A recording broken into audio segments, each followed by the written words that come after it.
A familiar quote states, "Never doubt that a small group of thoughtful, committed citizens can change the world. Indeed, it's the only thing that ever has. However, it's the actions that the group takes which leads to successful change."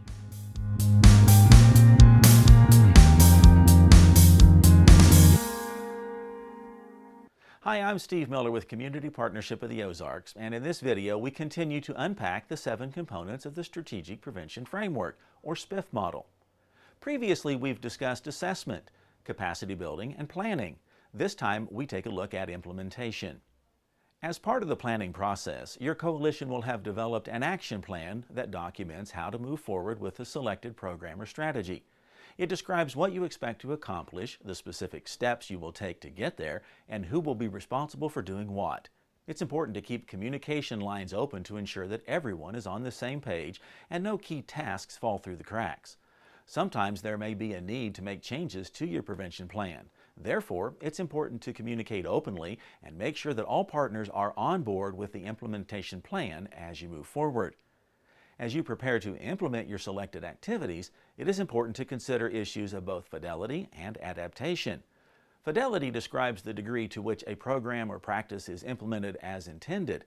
Adaptation describes how much and in what ways a program or practice is altered to meet local or changing circumstances.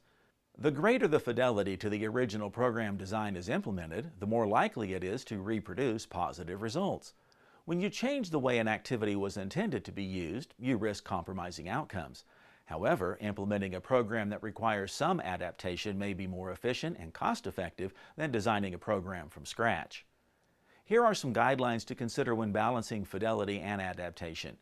Evidence-based programs are more likely to be effective when their core components, that is, those elements responsible for producing positive outcomes, are maintained. Core components are like the key ingredients in a cookie recipe. You may be able to omit the nuts, but if you leave out the flour, your recipe won't work. You should add or remove content with care. Changing things will impact the previous decisions made during your capacity building and planning steps. So rather than change a program to fit with local conditions, consider ways to develop the resources or build local readiness so you can deliver the program as it was originally intended. Even when activities are selected with great care, there may be ways to improve a program's appropriateness for a unique focus population.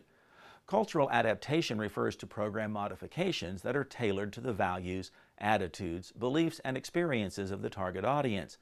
To make an intervention more culturally appropriate, it's crucial to consider the language, values, attitudes, beliefs, and experiences of the participants.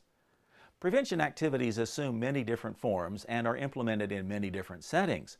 To be most effective, activities require leadership and support from key stakeholders.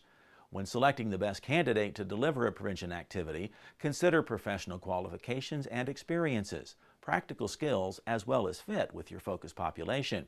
By closely monitoring and evaluating the delivery of an activity, practitioners can make sure that it is being implemented as intended and improve it as is needed. By assessing program outcomes, they can determine whether the activity is working as intended and worthy of sustaining over time. Developing a coalition action plan can be a real asset during your implementation process. It can also help ensure that milestones are being met according to the timeline established in your plan. When coalitions promote both fidelity and cultural relevance and anticipate and support the many factors that influence implementation, these efforts go a long way toward producing positive outcomes. But to sustain these outcomes over time, it is important to get others involved and invested in the prevention activities. Thank you for watching Helping Everyone Learn Prevention.